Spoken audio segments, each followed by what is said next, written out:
Oke guys, kasus ini terjadi ya karena orang ini nganggap judol lebih penting dari segalanya, sampai ngalahin ibu kandungnya sendiri yang harus kehilangan nyawa di tangan anak kandung yang dia manjain dari kecil. Ahmad Farozi, anak bungsu dari 5 bersaudara yang lahir di tahun 2023. Dia tinggal di desa Karangdalam, Kecamatan Pulau Pinang, Kabupaten Lahat, Sumatera Selatan. Nah, Farozi ini awalnya tinggal sama orang tua dan 4 kakaknya. Keluarga mereka harmonis dan berkecukupan guys, karena ayah Farozi ini adalah seorang PNS dan juga petani karet yang kebunnya ada di belakang rumah mereka sendiri. Karena anak bungsu, Farozi ini dididik cukup manja guys, apapun maunya sering dikabulin. Makanya ya secara nggak sadar nantinya bakalan jadi kebiasaan. Sebenarnya latar belakang si Farozi ini normal ya, sama kayak anak-anak pada umumnya, main, sekolah, dan juga melakukan semua aktivitas biasanya. Pokoknya nggak ada yang aneh lah dari Farozi ini. Sampai guys di tahun 2020, Farozi resmi lulus dari SMA-nya. Nah di sini ya dia milih buat nggak lanjutin ke jenjang pendidikan setelahnya. Di tahun ini juga karena nggak ada aktivitas apapun, jadinya kerjanya cuma main dan nongkrong. Nah karena inilah di tongkrongannya yang ada di luar desa Karangdalam, Farozi mulai kenal dengan yang namanya judol. Yang awalnya dia coba-coba sampai akhirnya jadi ketagihan guys. Ditambah orang tuanya yang masih support dalam hal finansial. Makanya ya guys, mungkin bikin Farozi ini nggak ada beban buat main judol. Karena kalaupun kalah ya dia tinggal minta lagi ke orang tuanya. Saking nyandunya ya, Farozi ini bela-belain keluar dari desanya buat main judol. Karena guys, situasi di desanya itu ya susah dapat jaringan internet. Awalnya guys, orang tua Farozi ini nggak sadar kalau uang yang mereka hasilkan perlahan digerogoti judol lewat Farozi ini. Tapi di tahun 2021, setelah ayahnya meninggal, otomatis pendapatan mereka jadi menurun. Karena ibunya cuma punya dari pensiunan suaminya dan juga hasil karet di kebun belakang rumahnya. Tapi sebenarnya ya, kalau dihitung-hitung, uang mereka tuh cukup kok buat ngehidupin ibu dan juga si Farozi ini. Tapi karena si Farozi ini nggak pernah berubah dari judolnya, malah di tahun ini jadi lebih sering minta uang ke ibunya sampai marah-marah kalau nggak dikasih. Nih lagi-lagi karena kecanduannya yang udah nggak ketolong ya, di tahun 2023 Farozi ini mulai nekat ngelakuin segala cara buat menuhin hasratnya main judol. Nah di tahun ini Farozi sempat ditangkap polisi guys karena menggelapkan 1 unit motor yang padahal punya temennya sendiri. Akhirnya dia dihukum 1 tahun 6 bulan di penjara. Nah kasus motor ini cepet banget nyebar guys, bahkan di kampungnya udah jadi buah bibir yang waktu itu bikin ibunya tuh malu. Apalagi alasan Farozi ngelakukan hal kriminal itu ya sebabnya gara-gara judol. Tapi sisi lain guys, Bu Siti Anawati yang waktu itu berumur 63 tahun alias ibunya Farozi mulai ngerasa ketenangan batin karena dia udah nggak denger lagi rengekan Farozi yang selalu minta uang. Bahkan saat ini ibunya nggak ngerasa kekurangan lagi dan bisa nabung uang hasil dari pensiunan almarhum suaminya dan juga kebun karet mereka. Ibunya juga hidup seperti biasanya ya guys, dengan keseharian ke kebun karet, sebulan sekali ngambil gaji pensiun, dan juga bersosialisasi dengan warga sekitar. Singkat cerita, setahun kemudian tepatnya di Desember tahun 2025, Farozi ini yang udah bebas balik lagi ke rumahnya dan tinggal lagi sama ibunya. Di sini Farozi mulai sering ngebantu ibunya buat ngurusin kebun karet mereka. Dia juga jadi pendiam dan gak pernah lagi keluar rumah. Karena ngerasa udah mulai berubah ya, makanya ibunya juga mulai ngasih lagi uang jajan buat Farozi. Tapi belum sebulan keluar dari penjara guys, hasrat judol Farozi kumat lagi. Tepatnya ya di Januari tahun 2026, Farozi ini mulai ngetes keberuntungannya lagi lewat judol yang akhirnya jadi kecanduan lagi. Di sini guys, Farozi ini balik ke setelan pabrik sebelum di penjara ya, mulai lagi sering minta uang ke ibunya. Tapi saat ini ya ibunya nggak lagi manjain Farozi karena ibunya udah sering nggak ngasih pas Farozi ini maksa minta uang. Tapi karena ini juga ya guys, akhirnya Farozi mulai menghalalkan segala cara lagi tuh. Karena dia tahu ibunya nyimpen perhiasan di rumah, di bulan Maret tahun 2026, Farozi nyuri semua perhiasan punya ibunya. Dan dia bawa ke salah satu toko emas yang ada di kawasan Lahat yang akhirnya dijual sebesar 28 juta rupiah. Beberapa hari kemudian, tepatnya di tanggal 27 Maret tahun 2026, Bu Siti baru sadar ya dan kaget pas tahu kalau perhiasannya udah nggak ada di rumah. Nah karena mereka cuma tinggal berdua, Bu Siti tuh langsung nanya Farozi tentang perhiasannya. Tapi guys, Farozi ini langsung marah-marah dan nggak ngaku ya tentunya. Jadinya di hari ini mereka berdua terlibat banyak perdebatan dan juga sempat bertengkar yang akhirnya jadi pemicu kasus ini bisa terjadi. Besoknya di 28 Maret tahun 2026, tepatnya di pagi hari menuju siang, Farozi yang baru bangun langsung minta uang ke ibunya. Tapi karena kemarin belum beres ya, Bu Siti tuh balik lagi mempertanyakan kemana emasnya. Tapi lagi-lagi Farozi marah-marah seolah dia tuh dituduh gitu. Bahkan Farozi ini lebih marah dari kemarin guys, karena ngerasa dituduh dan juga karena hari itu dia nggak dikasih uang. Nah guys, di perdebatan ya atau di percekcokan ini, ibunya tuh ngancem mau ngelaporin kejadian ini tuh ke kakaknya Farozi. Nah karena Farozi ini benar-benar takut ya sama kakaknya, makanya di situ Farozi tuh langsung ngakuin kalau dia yang ngambil emasnya dan juga udah dijual ke seseorang kenalannya. Nah di sini juga Farozi langsung ngajak ibunya buat nebus lagi emas yang udah dia jual. Dan guys, ibunya juga setuju ya, padahal Farozi ini udah ngerencanain sesuatu. Jam 11 siang ya di hari yang sama, mereka berdua tuh langsung berangkat pakai motor yang ada di rumah dan menuju kawasan sepi yang udah masuk di desa Danau Belidang yang sekitar setengah jam dari rumah. Di situ ibunya dibawa ke sebuah gubuk yang ada di dalam perkebunan warga, seolah orang yang beli emasnya tuh tinggal di sana. Nah pas sudah nyampe guys, dan karena situasinya sepi, Farozi tuh langsung ngeluarin parang yang udah dia bawa dari rumah dan langsung nyerang ibu kandungnya. Di situ beberapa tusukan langsung kena leher Bu Siti,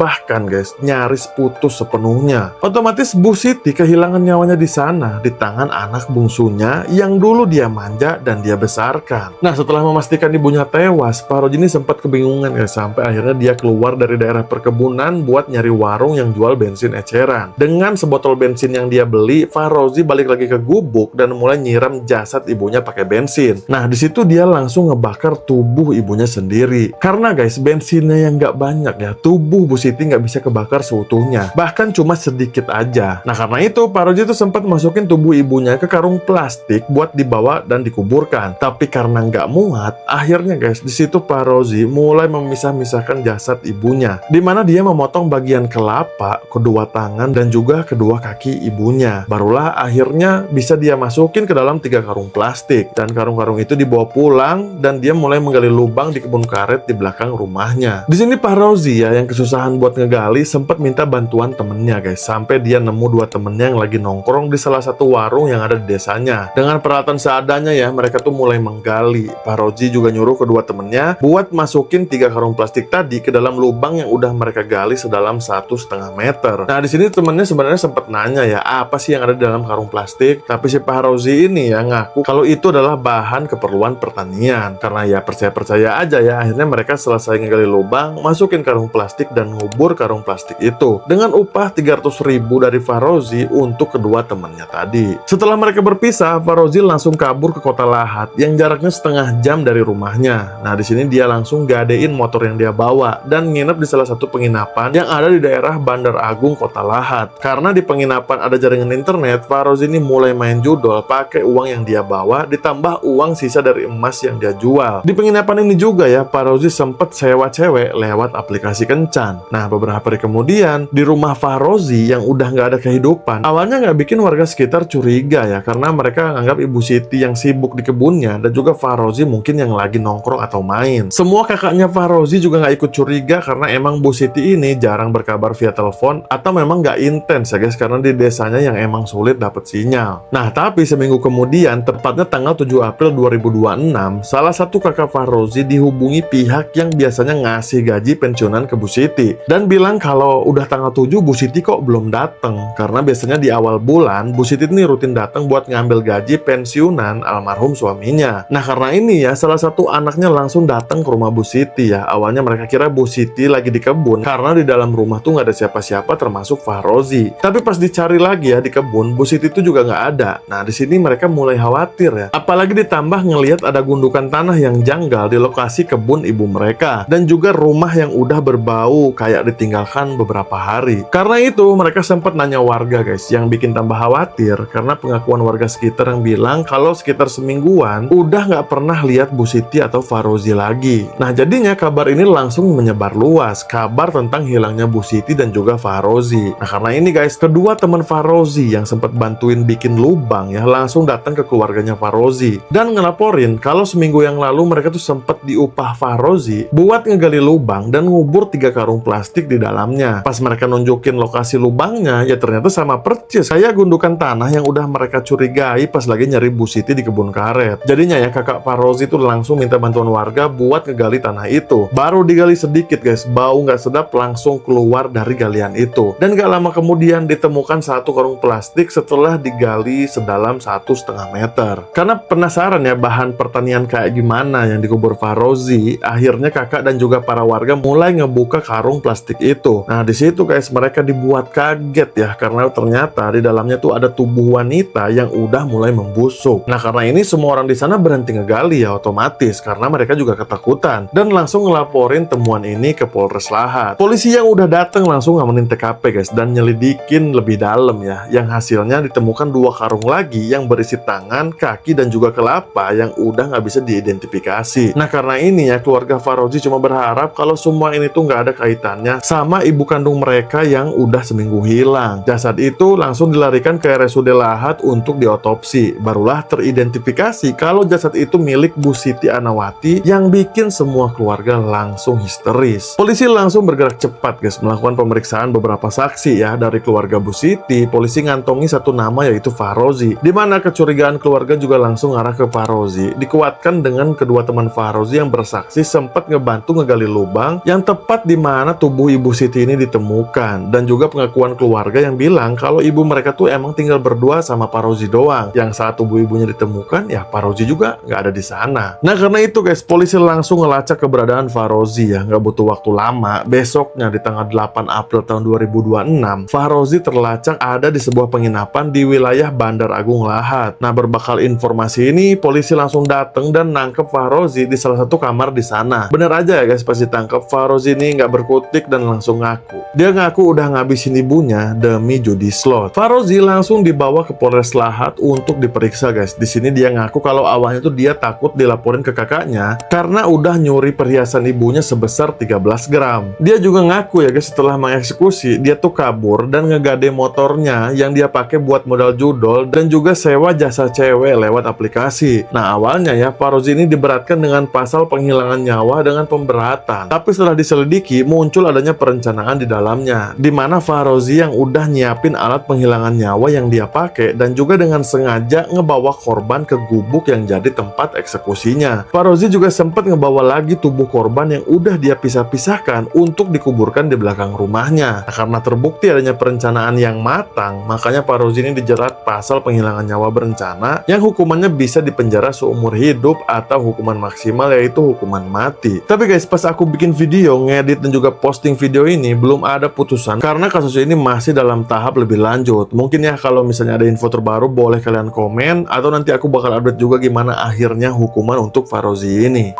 Oke guys, aku nggak bisa ngomong apa-apa lagi ya. Titik terendah seorang manusia yang tega ngabisin ibu kandungnya, yang ngelahirin, yang ngegedein, bahkan udah baik banget cuma karena sesuatu yang nggak ada faedahnya. Tolong ya teman-teman, jadiin ini pembelajaran dan ingat hidup kita terlalu berharga buat ngelakuin hal yang sia-sia. Apalagi ngerugiin sekitar atau orang terdekat kita. Next kita bahas apa lagi? Please langsung kalian tulis aja di kolom komen dan jangan lupa follow biar kita sering ketemu. Aku Amar, see you on the next guys. Ciao.